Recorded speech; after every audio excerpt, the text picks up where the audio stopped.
అందరికీ నమస్కారం. జన్యు క్లోనింగ్ ప్రక్రియ, జీన్ క్లోనింగ్ అనేటువంటి ఈ వీడియో పాఠ్యాంశమునకు మీకందరికీ స్వాగతం. ఈ యొక్క పాఠ్యాంశమును మీకు అందిస్తున్నవారు డి రాజశేఖర్, వృక్షశాస్త్ర అధ్యాపకులు, శ్రీమతి గంగనేని కళ్యాణి ప్రభుత్వ డిగ్రీ కళాశాల, వినుకొండ, గుంటూరు జిల్లా. సాధారణంగా ఇంటర్మీడియట్ 2వ సంవత్సరంలోను, అలాగే డిగ్రీ 3వ సంవత్సరంలోనూ ఈ యొక్క జీన్ క్లోనింగ్ లేక ఆర్డిఎన్ఏ టెక్నాలజీ లేక పునః సంయోజనీయ సాంకేతిక ప్రక్రియ అనేటువంటి పాఠ్యాంశాన్ని మీరు అభ్యసిస్తారు. ఈ యొక్క వీడియో ద్వారా ఒకసారి ఈ యొక్క పాఠ్యాంశమును మనము ముఖ్య అంశాలను ఒకసారి పునఃపరిశీలించుకుందాం.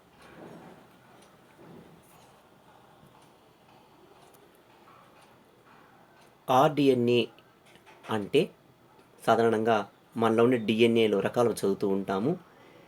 బీడిఎన్ఏ అని, ఏడిఎన్ఏ, జెడ్డిఎన్ఏ అని. ఇవి సాధారణ డిఎన్ఏలు అయితే, మరి కృత్రిమంగా 2 వేరువేరు జన్యువులను కలిపి ఏర్పాటు చేసుకున్నటువంటి ఒక కృత్రిమ కొత్త డిఎన్ఏని మనము ఆర్డిఎన్ఏ లేక పునఃసంయోజనీయ డిఎన్ఏ అని అంటాం.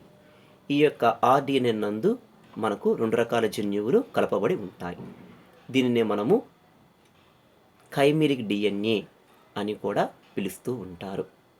సాధారణంగా మనకు 2 రకాల లక్షణాలు కలిగినటువంటి జన్యువు తయారు చేసుకోవాలనుకున్నప్పుడు మనము ఈ యొక్క ప్రక్రియను ఉపయోగించుకోవచ్చు.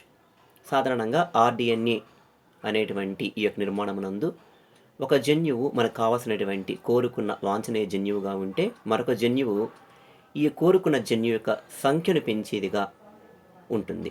అంటే ఒక జన్యువు లక్షణాన్ని ఇంకొక జన్యువు ఆ లక్షణ స్వభావాన్ని మరింత పెంచేదిగా ఉంటుంది. అలా 2 జన్యువుల కలయిక వల్ల ఏర్పడినటువంటి ఈ నిర్మాణాన్ని మనము ఆర్డిఎన్ఏ లేక పునఃసంయోజనీయ డిఎన్ఏ అంటూ ఉంటాం. ఇది తయారు చేయబడే ప్రక్రియను మనం ఏమంటామంటే జెనెటిక్ ఇంజనీరింగ్ ప్రక్రియ అని పిలుస్తూ ఉంటారు. దీన్ని మనం ఆర్డిఎన్ఏ టెక్నాలజీ లేక పునఃసంయోజనీయ డిఎన్ఏ సాంకేతిక ప్రక్రియ అని పిలుస్తూ ఉంటారు. ఈ యొక్క ప్రక్రియలో కేవలం ఆర్డిఎన్ఏని తయారు చేయడమే కాదు, కానీ ఈ ఆర్డిఎన్ఏను సంఖ్యను కూడా మనం ఎక్కువగా పెంచుతూ ఉంటాం. అందువల్ల దీన్ని మనం జన్యు యొక్క క్లోనింగ్ అని కూడా పిలవచ్చు. అయితే ఈ యొక్క ఆర్డిఎన్ఏ సాంకేతిక ప్రక్రియకు మనము ప్రస్తుతం చూస్తున్నటువంటి వింటున్నటువంటి PCR technology, polymerase chain reaction ప్రక్రియకు చాలా తేడా ఉంది.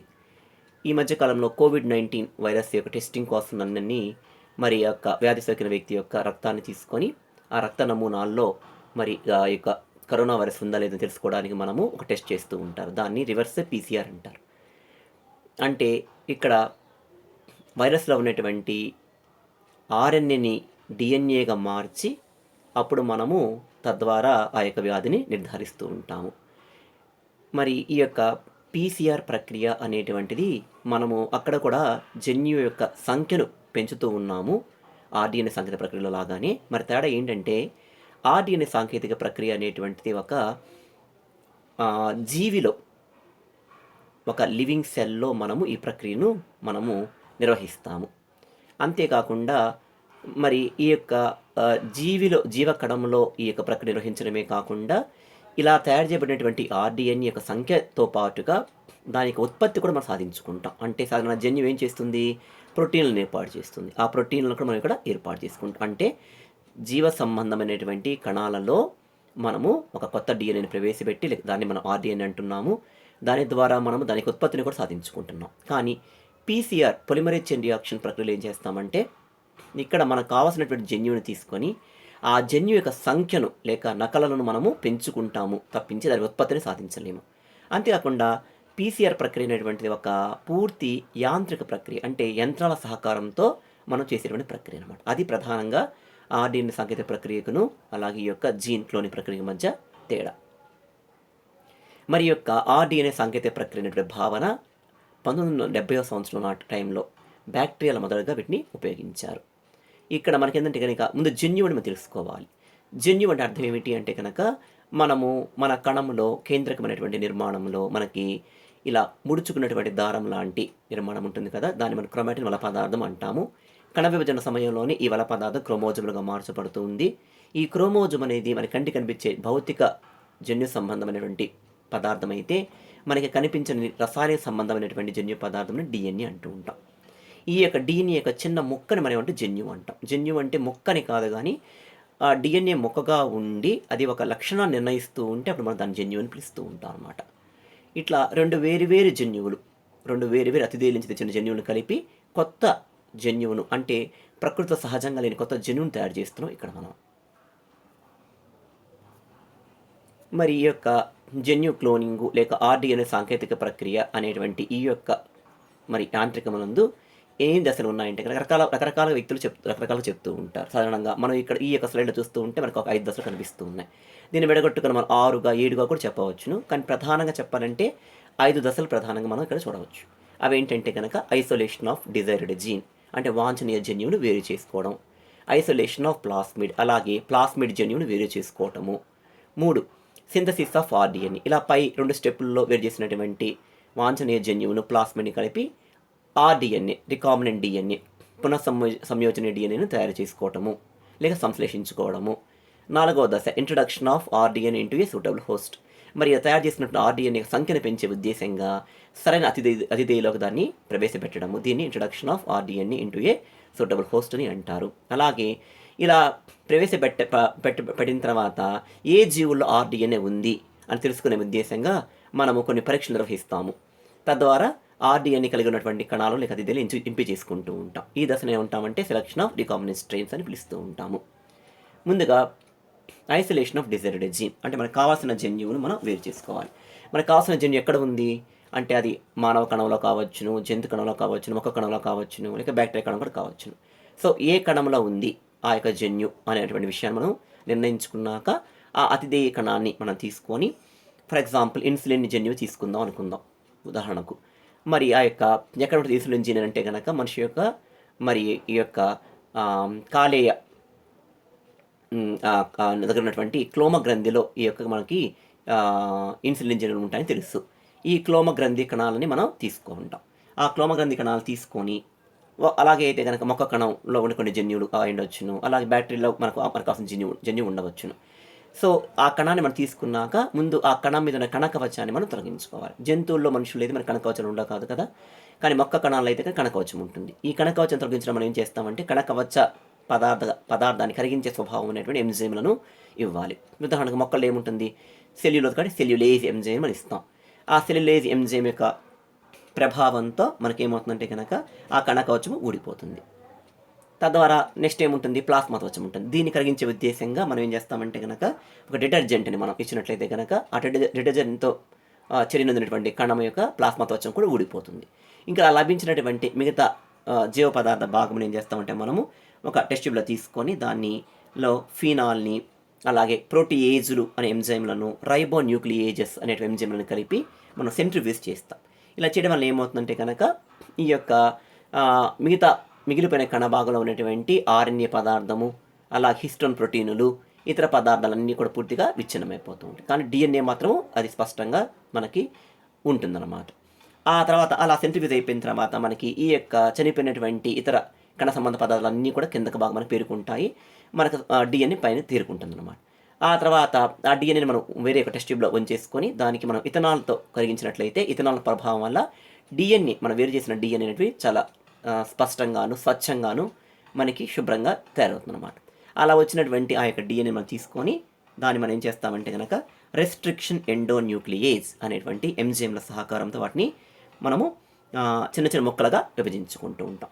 ఈ రెస్ట్రిక్షన్ ఎండోన్యూక్లియేజ్లు అనేటువంటి ఎంజైములు రెస్ట్రిక్షన్ అంటే ఒక ప్రత్యేక స్థానం వద్ద డిఎన్ఏ పైన అంటే కేంద్రకాంలో డిఎన్ఏ కేంద్రకంలో ఉంటాం కదా, ఈ యొక్క కేంద్రకాంలము పైన అంతర్గతంగా మనకి పనిచేస్తున్న కారణంగా దీన్ని మనం రెస్ట్రిక్షన్ ఎండోన్యూక్లియేజ్లు అని పిలుస్తూ ఉంటాం. ఈ ఎంజైన్ మనము సాధారణ భాషలో కెమికల్ నైఫ్స్ అని రసాయన కత్తులు అని లేక అణుకత్తెరలు అని మాలిక్యులర్ సిజర్స్ అని కూడా పిలుస్తూ ఉంటారు. వీటి సహకారంతో ఈ యొక్క డిఎన్ఏను మనము ఒక ప్రత్యేక స్థానంలో కట్ చేసుకుంటూ వెళ్తాం అన్నమాట. ఇలాగనే ముక్కలుగా తయారు చేసుకుంటూ ఉంటాం. ఈ యొక్క ఎండోన్యూక్లియేజ్లు అనే ఎంజైమ్ రకరకాలుగా ఉన్నాయి, రకరకాల బ్యాక్టీరియా మనం లభించినాయి. ఈ యొక్క ఒక్క ఎంజైమ్ పనిచేసే విధానం ఇంకో ఎంజైమ్ పనిచేసే విధానానికి పూర్తిగా భిన్నంగా ఉంటుందన్నమాట. సో ఏ యొక్క రెస్ట్రిక్షన్ ఎండోన్యూక్లియస్ ఎంజైమ్ ఉపయోగించి మనము వాంఛనీయ జన్యువును లేక డిఎన్ఏని మనం కట్ చేసుకున్నామో అదే ఎంజైమ్ ఉపయోగించే రెండో స్టెప్లో కూడా మనము బ్యాక్టీరియాని తీసుకున్నటువంటి ప్లాస్మిడ్ని కూడా కట్ చేయాల్సి ఉంటుంది అన్నమాట. అది ప్రధానమైనటువంటి గుర్తుంచుకోవాల్సినటువంటి ముఖ్య విషయం. అలా మనము ముక్కలుగా విభజించుకున్నాం కదా. సాధారణంగా మనం ఎక్కువగా వాడేటువంటి రెస్ట్రిక్షన్ ఎండోన్యూక్లియస్ ఎంజైమ్ ఏదంటే కనుక EcoR1 అంటే ఎస్టెరిషియా కోలి బ్యాక్టీరియా నుంచి తీసుకుబడినటువంటి రెస్ట్రిక్షన్ ఎంజైమ్ అనమాట. అలాగా ఆ డిఎన్ఏ ముక్కలుగా మనం చేసుకున్న తర్వాత ముక్కలైన డిఎన్ఏని మనము ఎలక్ట్రోఫోరెసిస్ అనేటువంటి సాంకేతిక ప్రక్రియ ద్వారా మనం వాటిని వేరు చేసుకొని సదరన్ బ్లాటింగ్ ప్రక్రియ ద్వారా ఒక ప్రోబ్ అంటే మనం ఏ జన్యు కావాలనుకున్నాము, ఫర్ ఎగ్జాంపుల్ ఇన్సులిన్ జన్యు కావాలనుకున్నాము, లేక యాంటీబాడీ నిరోధక జన్యువు అనుకున్నాము, వాటి యొక్క సీక్వెన్స్ మనకు తెలుసు కాబట్టి వాటికి సంపూరకంగా ఉండేటువంటి ఒక ప్రోబ్ డిఎన్ఏ మనం కృత్రిమంగా తయారు చేసుకొని దాన్ని మనము ఉపయోగించుకొని సదరన్ బ్లాటింగ్ ప్రక్రియ ద్వారా మనము కావాల్సిన జన్యువును మనం వేరు చేసుకుంటాం అన్నమాట. ఈ యొక్క ప్రోబు మనకు కావాల్సిన జన్యు యొక్క ముక్కని వెళ్ళి అతుక్కుంటాం వల్ల ఆ హైబ్రిడైజేషన్ అనే ప్రక్రియ ద్వారా మనం ఆ డిజైర్డ్ జన్యువును మనం గుర్తిస్తాం అన్నమాట. ఇలా మనకు కావాల్సినటువంటి జన్యువును ఒక కణం యొక్క కణకవచాన్ని, ప్లాస్మా త్వచాన్ని, ఇతర కణ సంబంధ భాగాలన్నింటినీ కూడాను వేరు చేసి వాంఛనీయ డిఎన్ఏని వేరు చేసుకొని ఆ డిఎన్ఏని మనము రెస్ట్రిక్షన్ ఎండోన్యూక్లియస్ ఎంజైమ్ ద్వారా ముక్కలుగా కత్తిరించుకొని ఆ ఖండితాలను మనం ఎలక్ట్రోఫోర్సిస్ సహకారంతోనూ చివరికి ప్రోబ్ ద్వారా సదరన్ బ్లాటింగ్ ప్రక్రియ ద్వారా మనం వేరు చేసుకుంటాం. ఇలా వచ్చినటువంటి ఆ యొక్క వాంఛనీయ లేక డిజైర్డ్ జన్యువును మనము భద్రంగా మనం వాటిని కాపాడుకుంటాం. రెండవ దశ ఐసోలేషన్ ఆఫ్ ప్లాస్మిడ్ అంటే ప్లాస్మిడ్ అనే జన్యువును వేరు చేయడం. ప్లాస్మిడ్ అంటే అర్థం ఏంటి? మనం చదువుకున్నాం బ్యాక్టీరియా కణంలో ప్రధాన క్రోమోజోమ్తో పాటు అదనంగా ఇంకొక చిన్న క్రోమోజోమ్ కూడా ఉంటుంది. దీని అదనపు క్రోమోజోమ్ లేక ప్లాస్మిడ్ అని పిలుస్తూ ఉంటామని. ఈ యొక్క ప్లాస్మిడ్ని మనం ఏమంటామంటే వెక్టార్ లేక వాహకము అంటూ ఉంటాం. ముందు చెప్పుకున్నట్టు మనము వాంఛనీయ జన్యువు మనకు కావాల్సిన లక్షణం, దాన్ని అధిక సంఖ్యలో పెంచేటువంటి గుణం ఎవరికి ఉంటుంది అన్నప్పుడు ఈ ప్లాస్మిడ్ వెక్టార్కి ఉంటుందన్నమాట. సో ప్లాస్మిడ్ అనేటువంటిది ఎక్కడ ఉంటుంది? జనరల్గా బ్యాక్టీరియాల్లో ఉంటుంది. బ్యాక్టీరియా కాదు, ఈస్ట్లో కూడా, ఈస్ట్ అనే శిలీంధ్రాల్లో కూడా మనకి కనిపిస్తూ ఉంటుంది. మరి ప్లాస్మిడే వెక్టర్గా వాడాలా, ఇంకేమైనా అవకాశం కూడా ఉందా అన్నట్లయితే కనుక వైరస్లు, బ్యాక్టీరియోఫేజులు అంటే బ్యాక్టీరియా దాడి చేసేటువంటి ఫేజులు అనేటువంటి వైరస్లు మనం ఉపయోగించుకోవచ్చు. అలాగే ఈ బ్యాక్టీరియోఫేజు ప్లాస్మిడ్ని కలపగా వచ్చినటువంటి కాస్మిడ్ని ఉపయోగించుకోవచ్చు. ప్రస్తుతం మార్కెట్లో మనకైతే కనుక ఇలాంటి ప్లాస్మిడ్ని వేరు చేయకుండానే కృత్రిమంగా లభిస్తున్నాయి. మనం దీన్ని జీనోమిక్ లైబ్రరీ అంటూ ఉంటాం. వీటి ద్వారా మనకి ప్రస్తుతము PBR322 ప్లాస్మిడ్ బొలివర్ రోడ్రిగేజ్ అనేటువంటి ఒక కృత్రిమ వాహకము, అలాగే PUC101 plasmid of university California అనేటువంటి 101 అనేటువంటి ఒక వాహకం మనకి అలాగా చాలా లభిస్తూ ఉన్నాయి. వీటిని డైరెక్ట్గా తీసుకోవచ్చు, లేకపోతే మన బ్యాక్టీరియా నుంచి డైరెక్ట్గా మనం ఇష్టమైన రీతుల్లో ప్లాస్మిడ్ వేరు చేసుకోవచ్చు. ఎందుకు ఈ ప్లాస్మిడ్ని మనం తీసుకోవాల్సి వస్తుంది అంటే కనుక ప్లాస్మిడ్ ప్రత్యేక లక్షణాలు ఉంటాయి. ప్లాస్మిడ్ అనేటువంటిది బ్యాక్టీరియాలో ఉన్నప్పటికీ ప్రధాన క్రోమోజోమ్ యొక్క అధీనంలో లేకుండా స్వతంత్రంగా ఉండేటువంటి ఒక ప్రత్యేకమైనటువంటి క్రోమోజోమ్. ఇది అనేక ప్రత్యేక జన్యువులను కూడా ఇది కలిగి ఉంటూ ఉంటుంది. అంతేకాకుండా ఈ ప్లాస్మిడ్ అనేటువంటిది ప్రతికృతం చెందగలటువంటి సామర్థ్యం కలిగి ఉంటుంది. తనతో పాటుగా ఏదైనా వేరొక వాంఛనీయ జన్యువును దానికి వేరే కలిపినప్పటికీ కూడా దాన్ని కూడా తనతో పాటుగా మరి ప్రతికృతం చెందించి వాటి సంఖ్యలో కాపీలను పెంచేటువంటి ఒక గుణాన్ని కలిగి ఉంటుందన్నమాట. ఈ లక్షణాలన్నీ ఉన్న కారణంగా మనము ప్లాస్మిడ్ను లేక బ్యాక్టీరియోఫేజ్ లేక క్రాస్మిడ్ని మనము ఎక్కువగా ఈ యొక్క జన్యు క్లోనింగ్ లేక RDNA సంకేత ప్రక్రియలో వాహకంగా మనం వాడుతూ ఉంటాం. ఇది కూడా ఒక జన్యువు అన్నమాట. ఇప్పుడు ఏం చేస్తామంటే కనుక బ్యాక్టీరియా, ఈకోలి బ్యాక్టీరియా అనేది మనకు తెలుసు, మానవ స్నేహితంగా ఉండేటువంటి ఒక బ్యాక్టీరియా. ఈ బ్యాక్టీరియాని తీసుకొని ఈ బ్యాక్టీరియా కణకవచం పైన మనము EDTA ఈథిలిన్ డయామైనో టెట్రాక్లోరోసిటిక్ యాసిడ్ అనేటువంటి ఒక రసాయనిక పదార్థమును లైసోజైమ్ అనేటువంటి ఒక ఎంజైమ్ ఇచ్చినప్పుడు అది బ్యాక్టీరియా కణకవచం విచ్ఛిన్నం చేస్తుంది. అనంతరము సోడియం లారెల్ సార్సెనేట్లో మనం దాన్ని చర్య జరిపించి మనము ప్లాస్మిడ్ని సులభంగా వేరు చేసుకుంటాం. ఇలా వచ్చినటువంటి ఈ యొక్క ప్లాస్మిడ్ సర్పిలాకారంగా మనకి లేక వృత్తాకారంగా ఉంటుంది, 2 పోచలు కలిగి ఉంటుంది. దీని దగ్గర ప్రత్యేకంగా మరి ఇందాక మనం ఎలాగే వాంఛనీయ జన్యువును లేక డిఎన్ఏను మనం రెస్ట్రిక్షన్ ఎంజైమ్ ద్వారా ముక్కలుగా ఖండించుకున్నామో అదే ఎంజైమ్, అదే రెస్ట్రిక్షన్ ఎంజైమ్ EcoR1 అనుకుంటే కదా, దాన్నే ఉపయోగించి ఈ ప్లాస్మిడ్ మీద కూడా మనము దాన్ని కూడా ఒక ప్రత్యేక స్థానం వద్దకు వెళ్ళి మనం అది కట్ చేస్తుంది అనమాట. ఆ కట్ చేసినటువంటి ప్రాంతంలోకి మనము ఇందాక వేరు చేసిన వాంఛనీయ జన్యువుని మనము దానికి అతికిస్తాం తర్వాత అనమాట. ఈ రకంగా మనము బ్యాక్టీరియా నుంచి మనకు కావాల్సినటువంటి ఆ యొక్క ప్లాస్మిడ్ జన్యువుని వేరు చేసుకొని మనం దాన్ని కూడా భద్రపరచుకుంటాం. ఇక మూడవ దశ సింథసిస్ ఆఫ్ RDNA, మనకు కావాల్సిన RDNAని తయారు చేసేటువంటి దశ అన్నమాట. ఇలా మనం ముందు కావాల్సిన వాంఛనీయ జన్యువును వేరు చేసుకున్నాము. అలాగే దాన్ని అధికంగా చేసేటటువంటి సామర్థ్యమైనటువంటి ప్లాస్మిడ్ జన్యువును వేరు చేసుకున్నాం కదా. మరి ఈ రెండు కలిపే ప్రక్రియ, దీన్నే మనము సింథసిస్ ఆఫ్ ఆర్డిఎన్ఏ అంటాం. ఇక్కడ ఏం చేస్తామంటే కనుక ఈ యొక్క DNA ligase, T4 DNA ligase అనేటువంటి ఒక ఎంజైమ్ ఉంటుంది. ఇందాక ఎలాగైతే మనం రెస్ట్రిక్షన్ ఎంజైమ్ను మాలిక్యులర్ సిజర్స్ లేక అణుకత్తెరలు అన్నామో అంటే కట్ చేస్తుంది కాబట్టి, ఈ లైగేజ్ని మనం ఏమంటామంటే మనం మాలిక్యులర్ గ్లూ అని అంటారు, అంటే అణువులు కలిపే నిర్మాణం అన్నమాట. ఈ ఎంజైమ్ సహకారంతో ఈ ప్లాస్మిడ్ను కావాల్సిన జన్యువును కలిపేసి మనము అక్కడ పాస్పోడైస్టర్ బాండ్స్ ఏర్పాటు చేయడం ద్వారా మనం చక్కగా అతికించేసేస్తాం అన్నమాట. అలాగా ఈ యొక్క లైగేజ్ అనే ఎంజైమ్ సహకారంతో రెండు వేరువేరు జన్యువులు కలిపాం కాబట్టి ఈ ప్రక్రియ లైగేషన్ ప్రక్రియ అని అంటాం.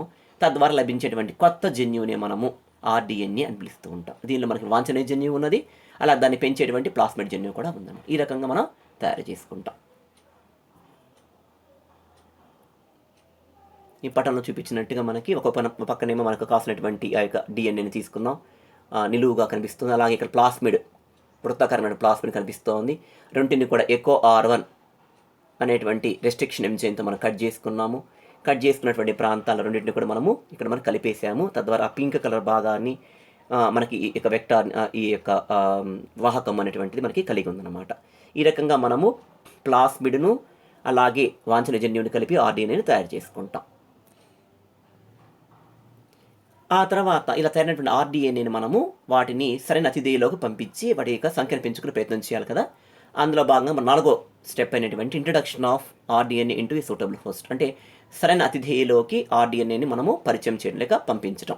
దీనికోసం మనకు మంచి అతిథేయ కావాలి. ఎవరు అతిథేయ అన్నప్పుడు మళ్ళీ కూడా బ్యాక్టీరియాని ఆ పని చేస్తుంది అనమాట. సరే, బ్యాక్టీరియా ఉన్నటువంటి ఒక మనము ద్రవయానకంలోకి, మన టెస్ట్ ట్యూబ్లోకి మనం ఏం చేస్తామంటే కనుక కాల్షియం కార్బోనేట్ అనేటువంటి ఒక క్షారాన్ని ఇచ్చినప్పుడు మనకేం చేస్తుందంటే కనుక ఆ క్షారం అనేటువంటిది ఈ యొక్క బ్యాక్టీరియా కణాల యొక్క కణకవచాన్ని ప్రత్యేక స్థానంలో కరిగిస్తుంది అనమాట. కరిగించి ఒక మార్గాన్ని ఏర్పాటు చేస్తుంది. అదే టెస్ట్ ట్యూబ్లో మనం ఏం చేస్తామంటే ఈ ఆర్డిఎన్ఏలు ప్రవేశపెట్టినప్పుడు ఈ యొక్క ఆర్డిఎన్ అనేటువంటి ఆ బ్యాక్టీరియా కణాల్లోకి ప్రవేశిస్తాయి. ఇది రసాయనిక విధానం. భౌతిక విధానాల ద్వారా కూడా మనము ఆర్డిఎన్ఏని మనము సరైన అతిథేయులోకి మనము డైరెక్ట్గా కూడా పంపించి వేయవచ్చు.